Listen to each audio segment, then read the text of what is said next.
afternoon, and welcome to AIADA's AutoTalk. I'm your host, Rachel Soleimani. Before I introduce today's presenter, a few quick reminders as always. Everyone that is registered for today's program will receive a copy by the end of this week. And if you have any questions, feel free to enter them into the lower right side of your interface under the Q&A bar. Today, we welcome back Lane Fortenberry, Senior Account Executive on Google's Automotive Retail team.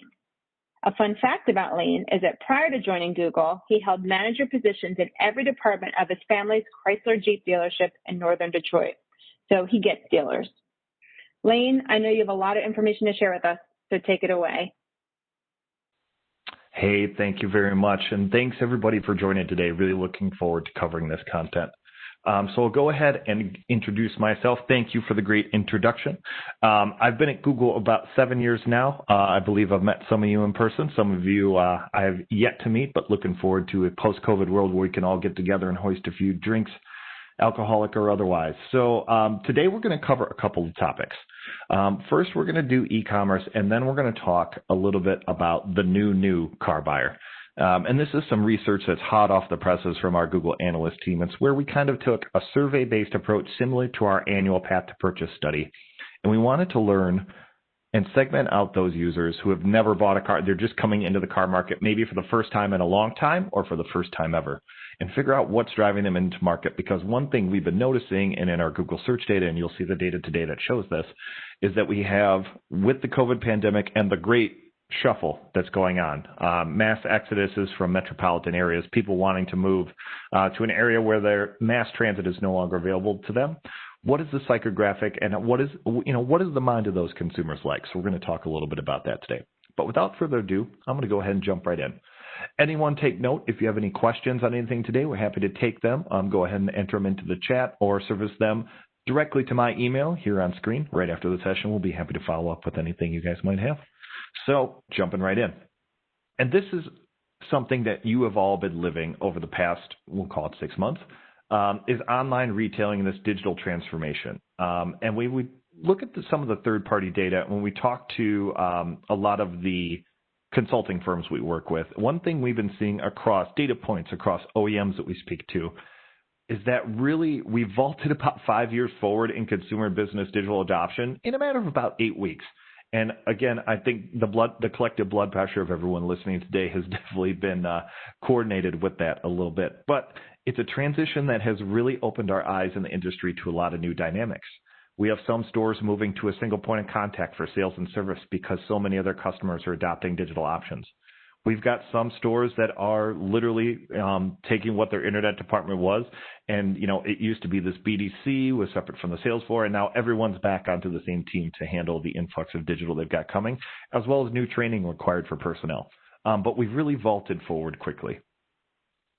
And when we think about other industries that have gone through this, and when we look at Google at our data and our path to purchase data of other industries, we feel that mattresses and real estate are in this very similar area to automotive. I think everyone here is probably going on Zillow or Redfin and looked at houses in their area, maybe looking at upgrading houses, especially during this time of COVID. And I think everyone's probably seen an ad for, Casper mattresses or, some sort of mattress in a box supplier. But I want to show you guys a few interesting correlations that we made specifically with the mattress industry. It's, this traditionally, it's a large item, it's brick and mortar, a lot of similarities. But when we look, and I won't read through all these, but you see, 90% of people on average considering multiple brands, very limited store visits. Like if they're going to a store, they're probably making a purchase. About half of sales share from that age 25 to 54 group. Length of ownership, very similar, and on and on and on.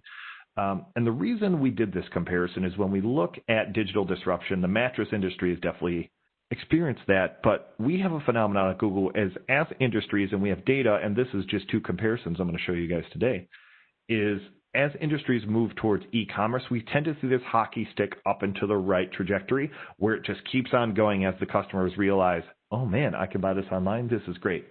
So you see in 2007 to 2012, we only had, a very small blip, about 1% of mattresses bought online in 2012. Compare that, jumping forward, 8 years later, and we're at 35%. 1 in 3 of all mattresses is bought online now.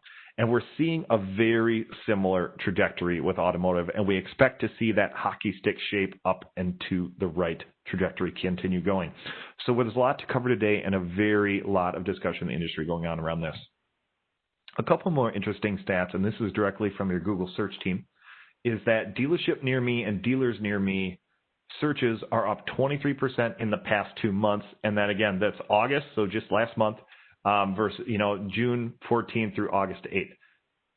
23% of people looking for near me, and you guys can see the spike there vary all the way to the right of that graph. And then shopping and buying vehicles online searches is up 1.5 times from the beginning of the year. And I think you could see that January 20 through July 20 on the right of that red graph there, the up and to the right trajectory has continued to keep on going, and we can corroborate that for August and these early days in September as well. So the interest of consumers is definitely following that up and to the right trajectory, as is sales. So we have a very strong feeling that our hockey stick theory is going to prevail, and that online retailing is something we should all continue to be focusing on and always getting better and training at.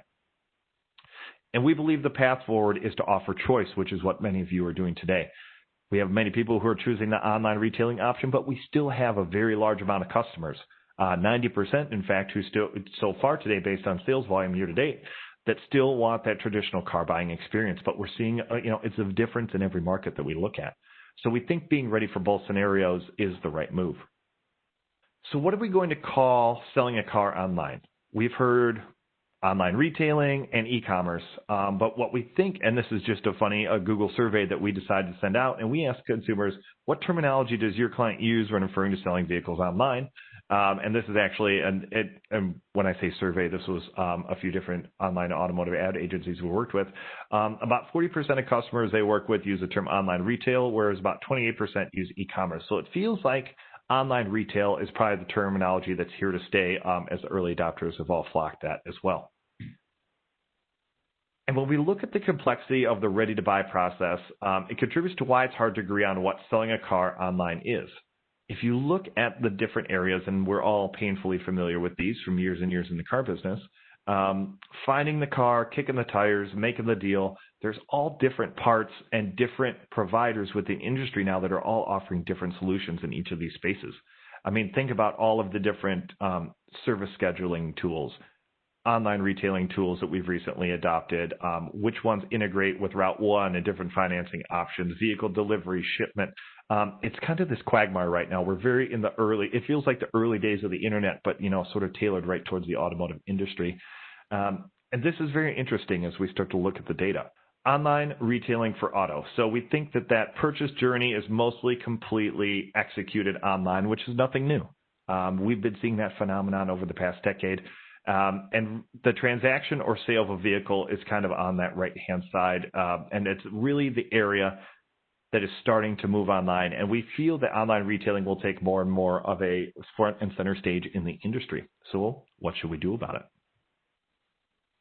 The overall infrastructure in place so that any auto shopper has the choice to experience or set for their journey. And that's what essentially we said at the top of this presentation.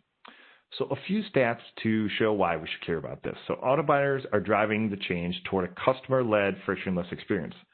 73% are comfortable negotiating purchase, lease, or financing terms completely online over the mix of online and offline. 3 out of 4 customers almost. 66%, 2 out of 3 customers are comfortable experiencing the vehicle, features, highlights, walkarounds completely online over the mix of online, offline. And half are comfortable getting their vehicle delivered to their home without physically visiting a dealership. Half. And this is a survey that we recently did just here in July 2020. So we know that there is a large customers, and again, we showed that search data at the top, large amount of customers that are very open to this. So online retailing auto is here to stay. It's created a new opportunity to move metal, and we'll talk a little bit more about that opportunity. So when shoppers embrace online research, it leads to a shift in online behavior. So in 2020, 93% of auto buyers do their research online. They only visit 1.5 dealerships, and I would say that's probably much closer to 1 if you look over the past 6 months with COVID. And in 2005, there's an average of 5 dealerships visited, and we've all experienced that. Less and less customers coming in to our showrooms. They just call, and if they're coming in, chances are they've closed pretty high. So getting our online, our virtual showrooms dialed in is going to be a key to succeeding and continuing to drive incremental market share within your showrooms and your areas of responsibility. So in 2018, only 1% of new vehicles were sold online versus the first half of 2020, about 10% of new vehicles sold online. That's a large jump. Obviously, COVID having a lot to do with that. But again, keeping in mind that hockey stick phenomenon, we believe will continue, and our search data continues to prove it, as we saw just a few slides ago. And OEMs and dealerships that leaned into online retailing early have saw really big benefits. Paragon Honda, Mr. Brian Benstock in New York, they had 7% at Paragon Honda. Only 70% of vehicles were delivered to customers pre-pandemic. And in May, with showrooms closed because of the state, they literally delivered 100% of the 775 units they retailed that month online. Infiniti, 60% of Infiniti dealers are delivering sanitized vehicles for at-home test drives. Of Infiniti customers, 70% of Infiniti customers want the offering to continue post-pandemic. So lining up very similar to that Google survey you guys saw just a few slides ago. So we're seeing this real world, and many of you are experiencing this in your own dealerships as well. So how do we get started building a best-in-class online retailing customer experience? Now, we're not going to go through any specific vendors or technology solutions today. What we're going to go through is concepts and what we're seeing in the data that really should be focused customer first and what customers want. So deploying that frictionless, customer-led, end-to-end online auto shopping and purchase experience supported with marketing across tiers, and I can't stress across tiers enough. I have the very distinct honor of hosting our Google Dealer Council every month. And we had a great roundtable last week when we had our September meeting, and one of the things that we see that our dealers have been begging us for is, Google, can you please work with OEMs to help dial in this cross-tier marketing experience? You have Tier 1 doing whatever they want, Tier 2 kind of pivoting to all digital, and Tier 3 we have these centralized OEM programs, we're done it all, and individual dealers going out and doing their own thing. And with digital, we know we can drive incrementality, we can drive incremental market share with coordination and efficiency across tiers. So if I can't stress this enough, all of you, as you're talking to your dealer council members, to your OEMs, so seniors, we need more coordination in the industry, and Google continues to support this across many different OEMs as well. So with recent new vehicle purchasers having their own opinions on the future of the vehicle purchase process, 67% expect enhanced dealership communication online.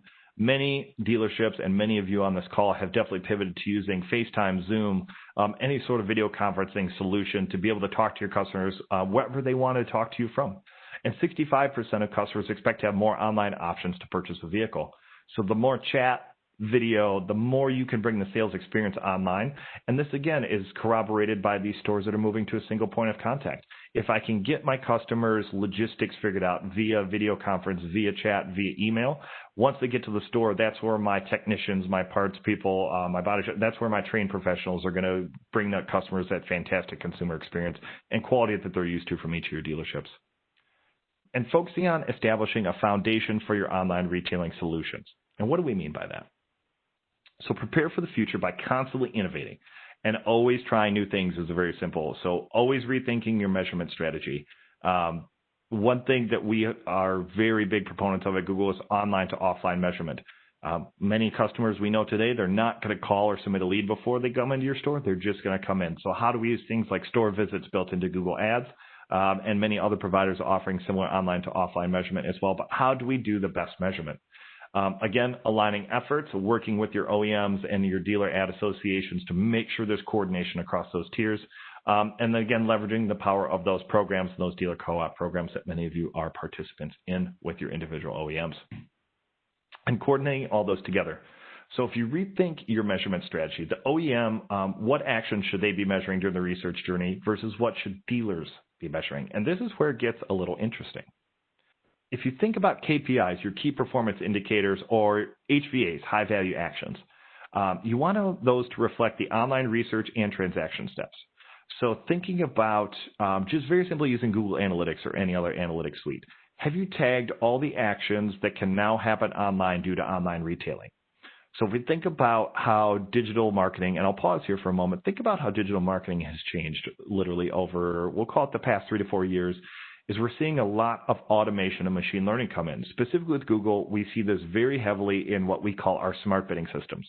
So before, you used to have your agency provider or your digital marketing person within your store come in and say, oh, no, here's what our cost per click is. We're managing our cost per click bids up or down, and that would be manually done by a human.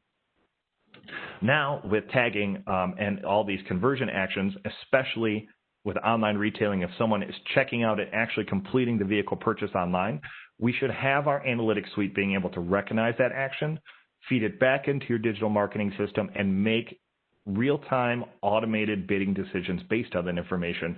And this is available right in Google Analytics and in Google Ads today.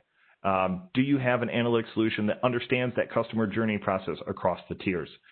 Any data that you can get, any supplemental data that you can get from your OEMs or studies or market information, many of your dealer reps do a very good job at bringing you, individual market stats. How can that influence your digital marketing? And does your current online retailing partner give you visibility from the OEM all the way to the dealer?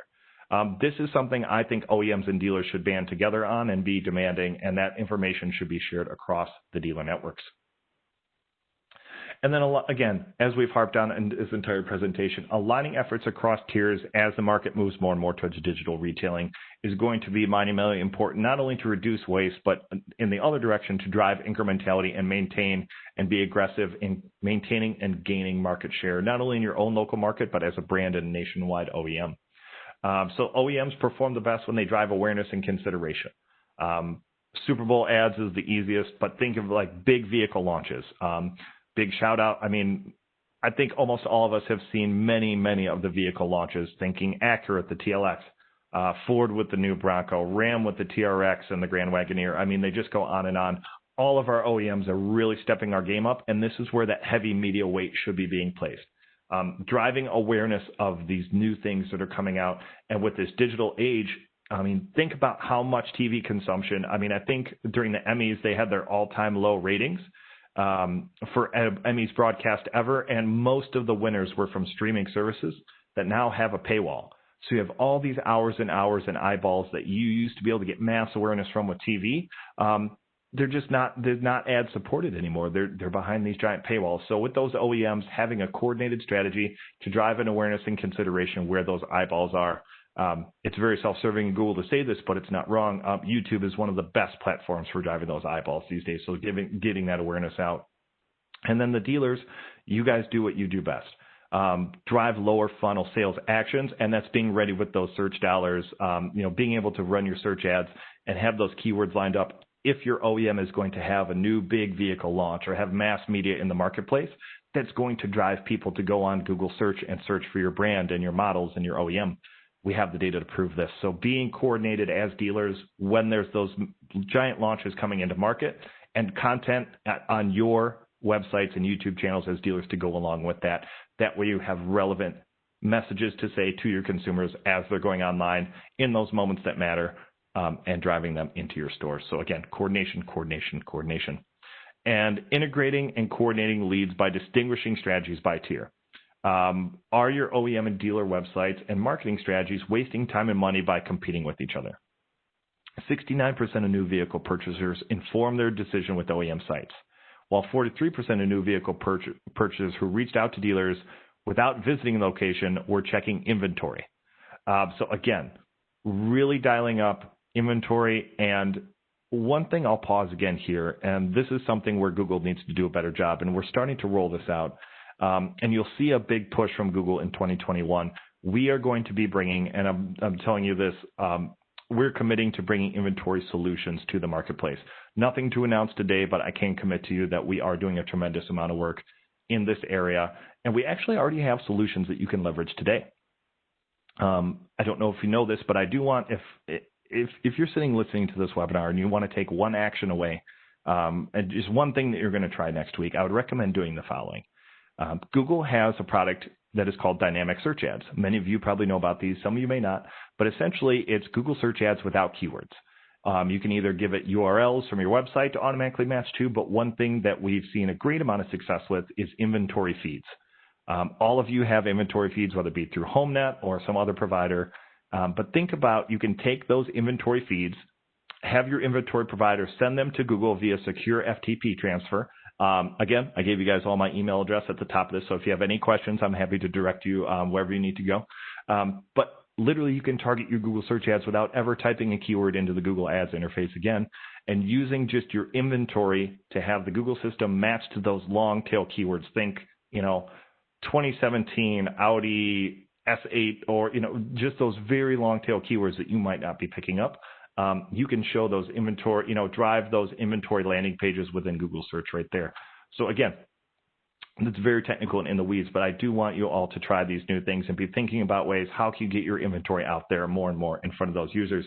Because we do know about 43% are going to your website to look at inventory. All right. And then leveraging the power of those programs. So certifying partners and strategies that work best across the entire business. This is something that our OEMs are all keenly focused on right now, and feedback from you, the dealer body, will be of monumental importance here as you tell them what works and what not. So I would say continue to up-level that feedback to your OEMs on what's working with the partners inside these certified programs. And then at the dealer level, aligning and adopting with the OEM to enjoy a robust online retailing experience. You have many players in the industry, and we are in the infancy of online auto retailing, in my opinion, in terms of technology solutions that exist out there. So continuing to try new things and always be open-minded will be one of your largest assets as a dealer body moving forward into this new online retailing world. And again, establishing those online retailing partners that dealers are incentivized to adopt in order to frictionlessly respond to the entire customer journey. So thinking about things like, can customers get real-time, soft credit pulls, approvals, different bank rates, different payments, what can be put at the customer's fingertips to help them feel like they have more control. And we're seeing anecdotes from across the industry. Many dealers I speak to, customers, they are actually self-opting into more F&I products on the back end, and that the dealers are taking those customers that have selected and calling them even before the vehicle delivery, even if it's scheduled for online, to try and upsell even further. So there's still great amount of room for those well-trained F&I people to take that TO, even with online retailing, call the customer, ask them if all their questions have been answered, and maybe present some of those things that the customer hadn't self-selected. So again, there's still room for TO, still a lot of room for F&I in there. And then again, why invest in online retailing? Kind of redundant. I think we've kind of covered it a little bit. But again, a few stats to support it even further. 83% of customers said that online retailing dealers save their team time in the sales process. 83% of dealers said that online retailing made it easier for their team to handle multiple leads at once. And a quote directly from one of our dealer council members, David Dodge, Chrysler Jeep Ram, they said they sold 4% more vehicles in July year on year at a record gross profit per vehicle, with 1/3 of those delivered to buyers who never visited the dealership. And having personally spoken to the team at David, I can tell you that's continued. I believe their numbers were 289 deliveries last month, with about 132 or so of those being with customers that never came to the dealership. So a lot of good stats and a lot of dealers seeing success with this. And I'm sure they are not the only one, as many of you listening to this call have probably experienced similar numbers within your own stores. And immediate next steps towards the future require a joint effort across tiers. So you've heard us say cross-tier coordination is key. How can you dealers play a part in that? And again, it is continuing to be that broken record where tier 2 ad associations, OEM coordination, anything where we can be more intelligent in sharing data from dealer to OEM and back and forth and vice versa. Again, going to be very of monumental importance. So again, both aligning your measurement, those key performance indicators are high value actions. What are those actions that are very valuable to you? And ensure that each tier is focused on the ones that matter most to them. Deploying analytics solution that provides visibility into the customer journey across those tiers. Again, we at Google are very, be a little self-serving here. We think our Google Analytics 360 product is great for this, but continuing to push that narrative and continuing to push our OEMs to dive deeper into measurement and providing solutions that allow us as a dealer body and OEM together to be optimizing across those tiers. And then again, aligning efforts, getting the right partners, being ready to adopt those new partners and try new things. And this is something at Google that we do all the time, that failing fast. Trying new things, we can't be hard on ourselves if something doesn't work. we have what we call the Google graveyard, which I'm sure many, think Google Plus is, probably our most famous one of those, of things that we've tried that just haven't worked out. But you know what? We realized they weren't working out. We moved on. We took the learnings and we transform it into new products that come out all the time. And you as dealers do that very well as well. So being proud of your failures, but being, as an organization, nimble enough to move on quickly before it becomes a detrimental choice for your dealership. And then finally, leverage both innovative conversations between tier stakeholders to establish, separate, and assign responsibilities for awareness, consideration, and transaction. And again, we are here. We at Google want to be your partners. I sit on the automotive retail team. We at Google are definitely putting our money where our mouth is in building a team to help the dealer bodies, partnering with us in order to see and take action on the entire customer journey across tiers. We just showed a very small amount of data today that really, kind of takes this home or hits this home very well, but always reaching out to Google. We have teams that cover every OEM. Again, we have our automotive retail team that we're out here for industry evangelization and partnership. So like I said, all of you should have my email from up top here. I'll make sure Dan and the powers that be get it out to everybody on the call. But we really are looking forward to partnering with you this year and really, really innovating in the online retailing space together. And that's really the first section for today. We'll keep on rolling. So thank you, everyone, for your attention through that first section. I'm now going to switch gears a little bit. So we talked about online retailing, the importance of coordination. Oh, we got some chat questions coming in here. I'll reverse just a little bit here. All right, so what are best practices for goals in GA? I'll assume that's Google Analytics for the dealer industry. Michael, did I get that right? When you say GA, you're referring to Google Analytics? Yes, okay, thank you. So best practices for Google Analytics for the dealer industry. So a few come to mind right off the top, so we'll start to discuss those. So the number one thing for Google Analytics is having a good contact at your website provider. There are many good website providers throughout the industry, but ensuring that you're able to pass back the information that is most valuable to your business to optimize your business for. And I'll give an example. Online service schedulers have become very popular over the last 2 to 3 years. However, those are very rarely natively integrated into our direct, it's usually a layer, an iframe, or something that sits on top of our dealer websites. So ensuring that we have the right contacts at those providers to make sure that the information that happens to those service schedulers can be passed back into Google Analytics. So if someone makes it, maybe 2/3 of the way through something and abandons, we want to be able to know that. We want to be able to build a remarketing list also for those customers so we can market to them digitally to come back into our stores and maybe finish that. Another best practice for Google Analytics, I would say, is really comparing, and what I would say is like getting someone who is an expert to ensure that you are using analytics correctly. If this would be a future area of interest for this group, would definitely be happy to go within my organization and get kind of your core best practices for Google Analytics. If that would be a session, it sounds like there would probably be some interest for that as a session. So happy to do that going forward. But thinking about what can you get out of Google Analytics, and one of the biggest powerful things I think Google Analytics has in it, is our store visits data. So we Google, just like within Google Ads, you can get store visits. And which is when someone may have clicked on your ads or interacted with your website or done something, but not actually submitted a lead or made a phone call or did something that Google Analytics can track. They instead just physically came into your dealership. I think that being able to measure that online to offline when customers don't submit a lead or call, and being able to measure, what actions are you doing within your marketing efforts, whether it be direct mail, whether it be email, whether, having different ways to track what is driving those customers into store. Most of the digital efforts we see are very easily trackable, but alpha A/B testing is also a really good practice for Google Analytics. So, and A/B testing is simply just, all right, what did we do last month? We're going to change one thing and one thing only, and we're going to try that for 60 days, and we're going to see, did it do better or did it do worse? And I would say using Google Analytics as a test bed for that A/B testing is a very good practice to do as well. So those are kind of the top three, I would say. A very broad topic, Michael, to address, in just a couple 4-minute section. But I'll get with Dan and the team, and we will definitely include that that as some content for a future session. So great question. All right, moving right along. This is a bit of content that just came out last week. So you, other than our Google Dealer Council, you are going to be one of the first external groups outside of Google to see this content. So I'm really excited to present this to you all today. And as I said, this is what we call the new car buyer research. So this is from rider to driver.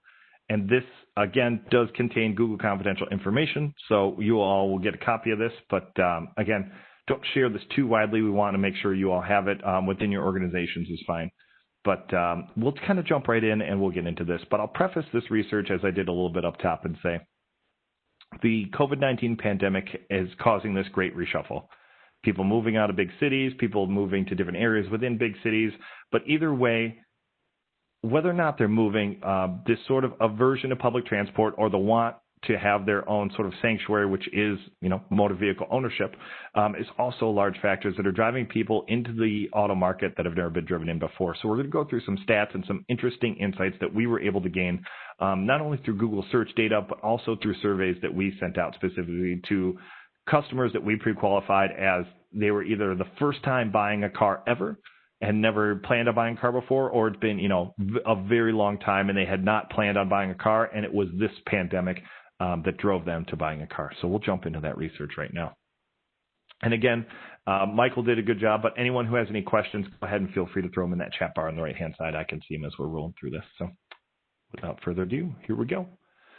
So I'll share a few quotes here just to kind of set up this research. So if we think about the common theme is I don't trust the safety of transit and I don't trust the safety of rideshare. I want my own transportation. So this is, one of the responses we're seeing from Tom McParlin. He's the owner of AutoMatch Consulting, which helps guide hapless, often first-time car buyers through the car buying process for a small fee. This business model is actually pretty prevalent in the industry today, but this is one of the quotes that we got directly from one of Tom's customers. Financial prudence, there's another opportunity here. So take Troy Kelly. He's a COVID-led new car buyer. This is kind of right in the wheelhouse of where this research led. And Troy had to say, I have to get to work in Manhattan from New Jersey. The shuttle service I normally use shut down, and I was ripping through money on private cars. I just had to really buckle down and say, I need to get a vehicle. And this is actually a very common sales tactic that's being used by dealers that are located in these large metropolitan areas, is asking customers, how much do you spend on rideshare per month? How much of that could be going to owning a brand new vehicle or a late model used vehicle that could be your own? And then finally, that ticket to freedom. Many of us, I think, have experienced this just in a pandemic. It's an aerosol-free ticket to essential places or to freedom. The beach, the countryside, spacious grocery stores with parking lots.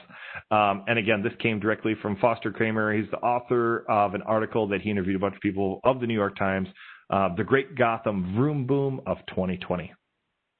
So with setting the stage for that, we'll kind of jump to the next area and definitely kind of want to size up this new car buyer opportunity. So we said 20% of people in the U.S. who do not currently own a vehicle are considering purchasing one.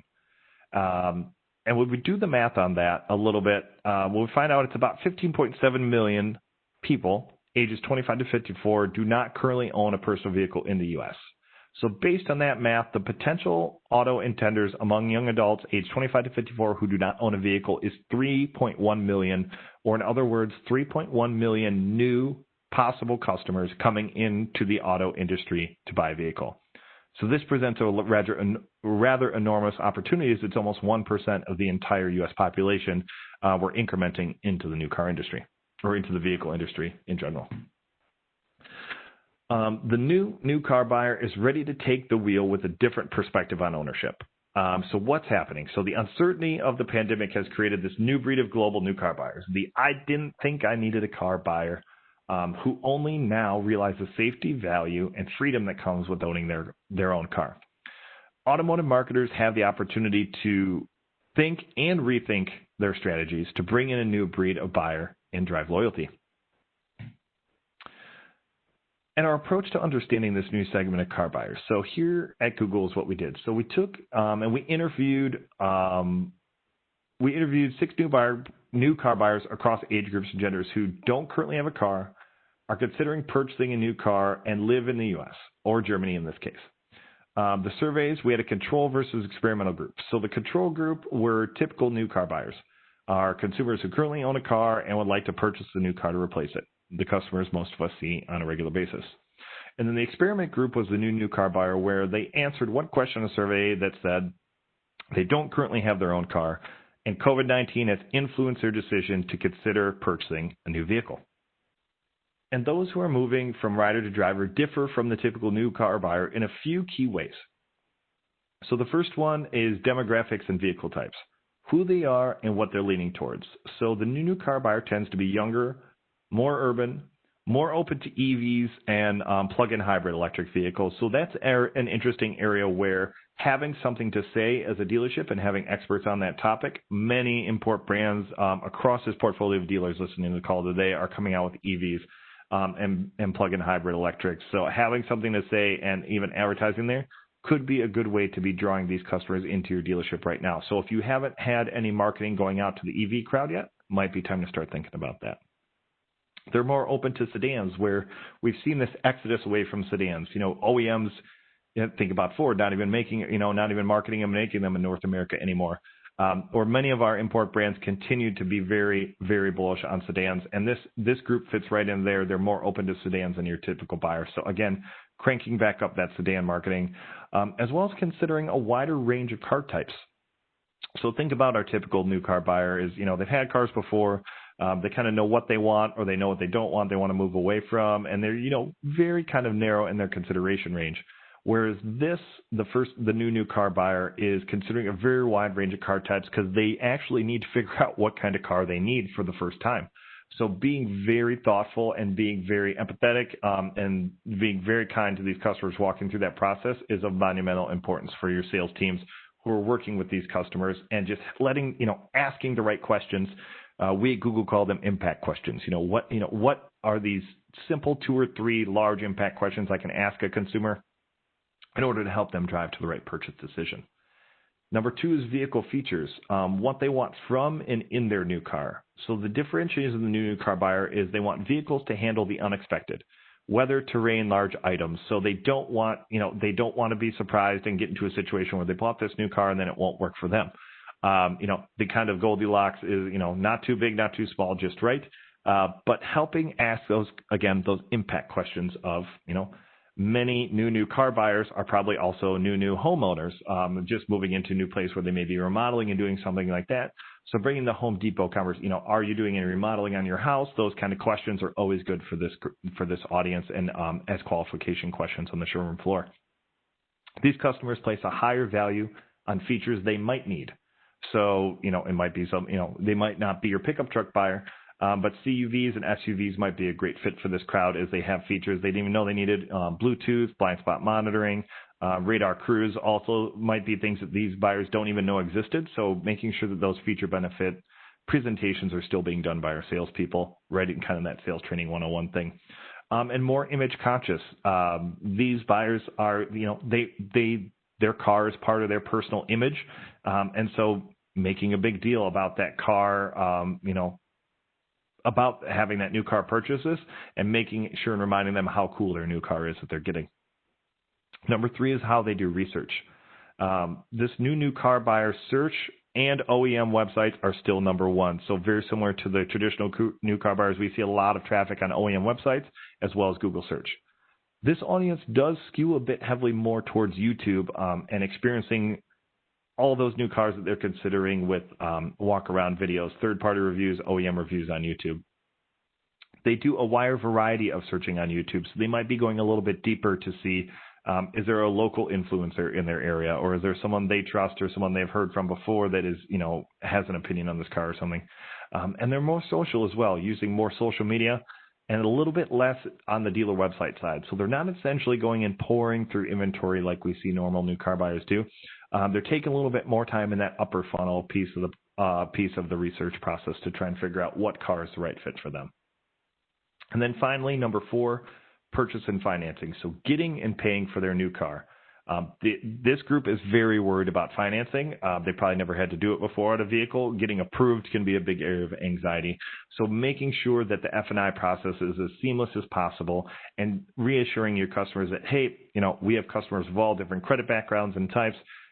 We definitely are experts at making sure everyone gets a good financing situation for their new car will be monumental with this audience. They're much more comfortable buying online, so you guys are probably going to see your online retailing tools bring in leads of these new car buyers automatically. And they look forward to the experience of buying a new car, as many of them have probably not done it in a while or ever. So think about the bows that many of you keep in your Salesforce closets, or any way to punch up and make the experience of buying a new car a big deal. Professional photo shoot, anything you guys can do to make it a big deal for them, for this user feels like a big deal, those are going to go a long way. So we'll dive into each of these real quick in the final 20 minutes in this call that we have left. So the new car buyer is younger, more urban, and more interested in electrified vehicles.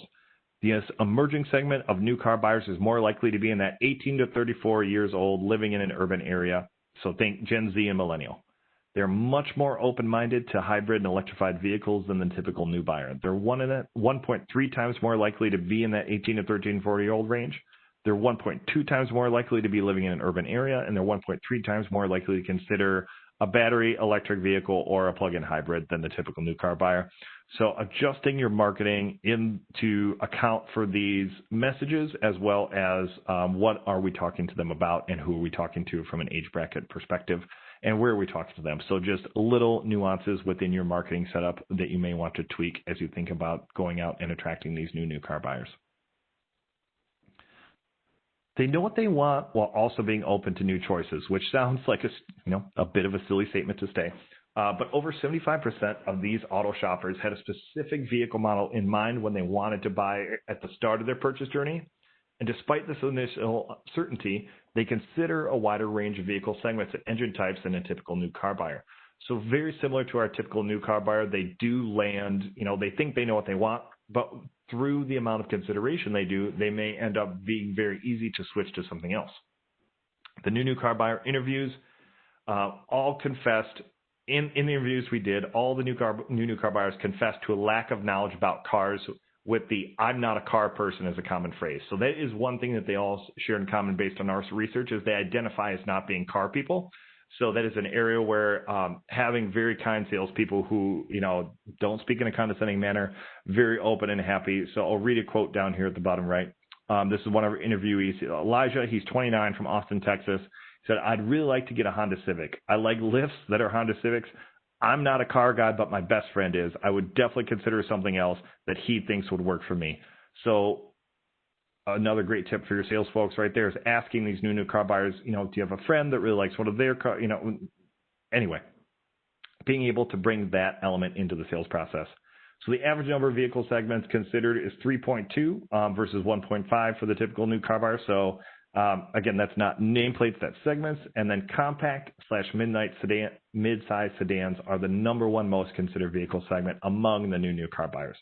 So if you're trying to attract this audience, like I said, definitely having advertising in that compact and mid-size sedan area is going to be a good way to bring them into your showrooms. And the new car buyer wants to be prepared for those unexpected or known challenges. Being able to do things that were previously difficult without a car are top of mind. However, they also see themselves using their new vehicle in very similar ways as the typical car buyer: shopping, visiting friends, taking day trips. And again, home remodeling was one of those sort of areas that we saw that kind of came up across most of these interviewees. So we think situations you see yourself using a new vehicle for: carrying big items, driving family to school or work.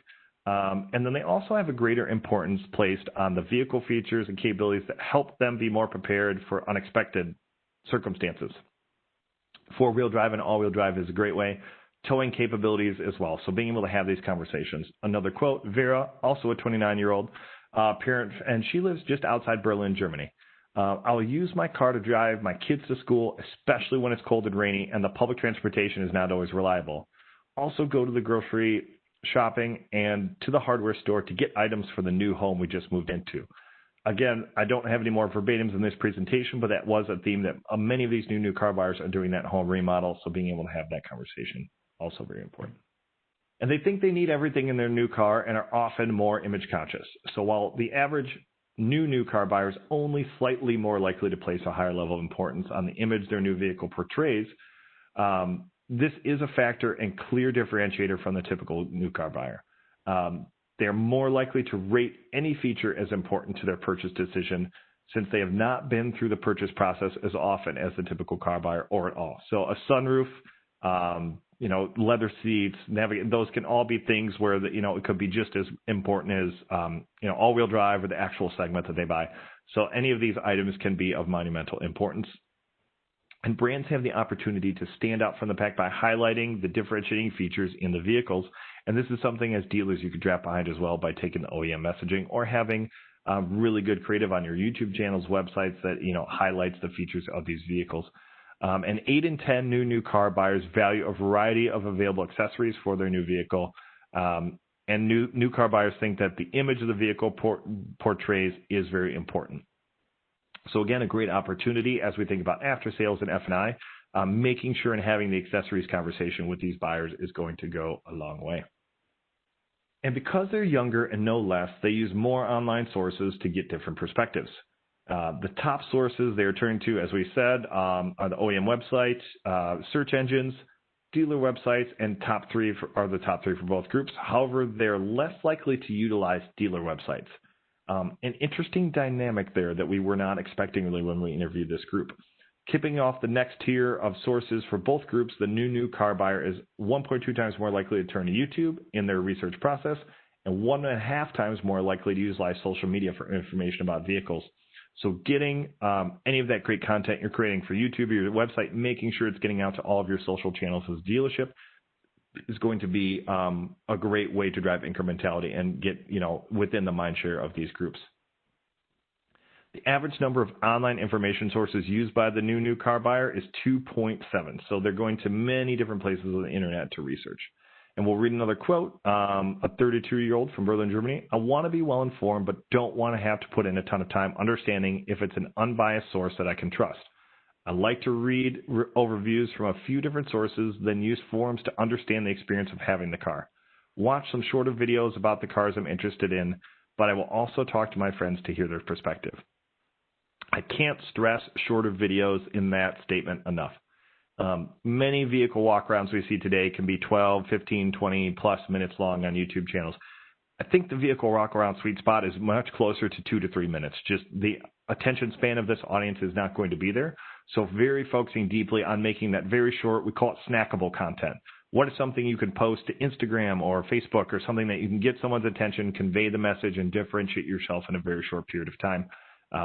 All great content for driving these customers into your showrooms. And just a few slides left here, and then we'll jump into a little bit for questions. This group turns to YouTube. Again, we're Google, we own YouTube. We're going to be a little bit self-serving here, but our data does show that YouTube is a big place where these customers go to experience vehicles and gain confidence. The new car buyer is watching a greater variety of video types than the typical car buyer. This further demonstrates the general desire for diverse perspectives to arm them with the information they need to make an educated decision. So if you think of videos explaining features and specs, videos comparing vehicles, this is a great place for dealers to play. You guys have vast amounts of inventory. If you have two vehicles even within your own line that are competing against each other, this is a great area where you can go and say, hey, are you considering maybe a Touareg versus an Atlas versus anything within our line that we're carrying? You can go and put those head-to-head videos right on your website, and it may be a great way to get these customers within your local area. We're looking for some local expertise. And the long-term value of obtaining and financing are very top of mind. So surprisingly, the vast majority of new car buyers are seeking to buy rather than lease. The lease versus buy presentation, definitely valuable on your showroom floor, but just helping them walk through that are going to be very key as well. As they did with features, they're more likely to view any of the key cost-related considerations as important to their decision. They're more likely to view the elements of financing along with resale value as important considerations. So, for many of our brands out there who have tremendous reliability, that's always going to be a good selling factor with this audience, letting them know they're buying a reliable vehicle. Up to 1.6% times more likely to watch videos on the ability to obtain financing, 1.4 times more likely to research tax incentives for hybrid or electrified vehicles, 1.3 times more likely to research low or no down payments, so sign and drive type stuff, and then 1.2 times more likely to research higher resale value. And another verbatim from one of our interviewees, Steven, he's 55 from the Bronx, New York.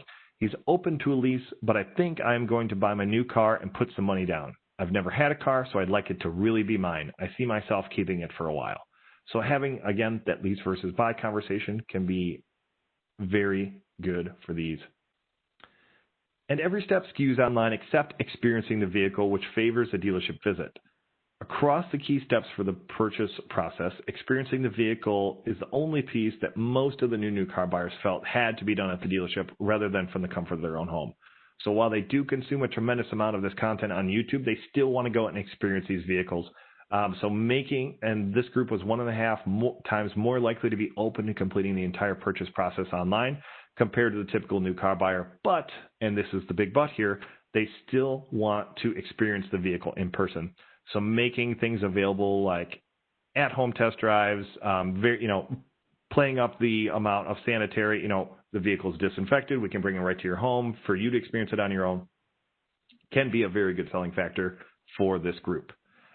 They're excited for the event of buying a car while leaving a lasting impression with a new car buyer who is starting a long-term relationship with their new car. And online experiences may help them understand the car, but again, many still want to touch it, feel it, and imagine their life with it in person. All right, so again, sort of the key 4 takeaways that we want you to have today is, number 1, getting the new car buyer in the driver's seat is about growing the segment of car buyers that has a different profile with different needs, ranging from the information they seek out to the new car they are on the verge of purchasing.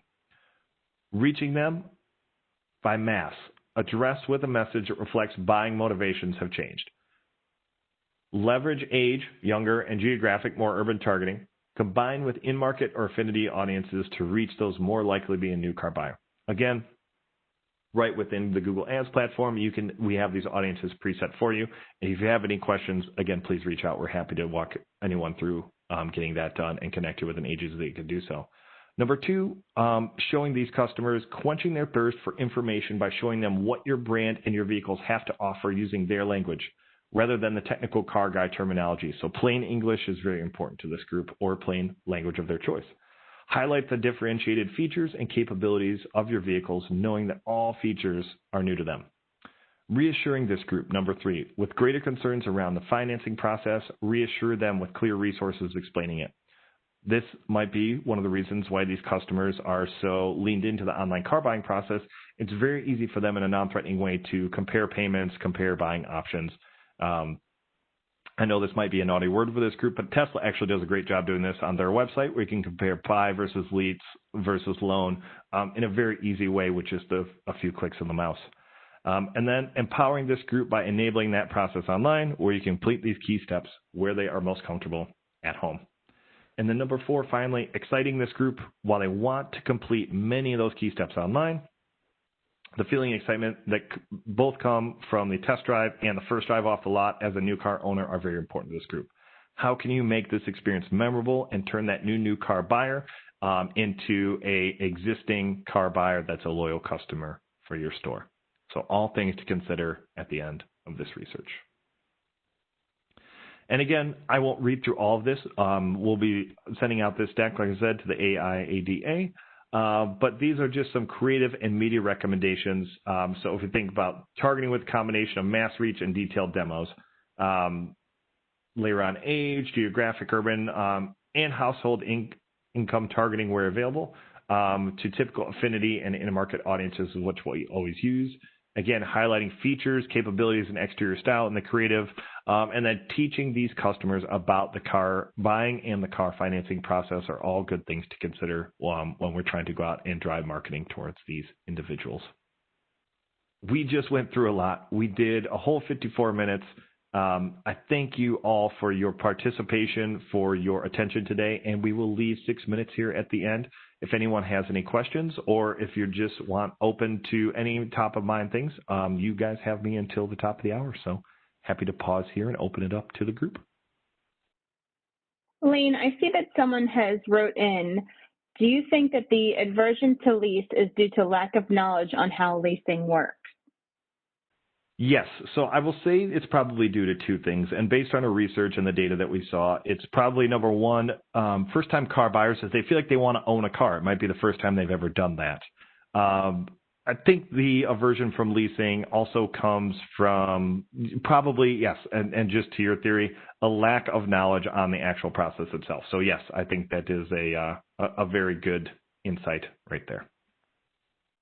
Well, Lane, thank you for joining us today and sharing your insights. I think that this information is great and really important to get out to everyone. Again, to those on the line, you'll be receiving a copy of this webinar by the end of next week. Join us back here on Tuesday, October 8th at 2 p.m. Eastern as Cox Senior Economist Charlie Chesbrough returns to give us another auto market update. For more information about AIADA, visit aiada.org. Thanks for joining us again, everyone, and have a great day.